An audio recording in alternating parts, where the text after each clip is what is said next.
How to connect MetaTrader 5 with Exness. It's actually pretty simple, guys. All you need to do is of course, sign in your account. It's recommended. If you don't want to do that, you can just sign in into the paper trading account and not use real money and just, look around and learn how to trade. Okay, and to start, guys, you don't need to necessarily go into any other tab.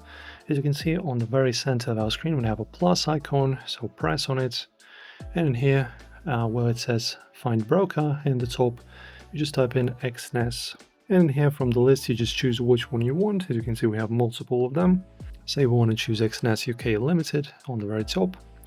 And here you can just use your credentials, pretty much your Exness credentials.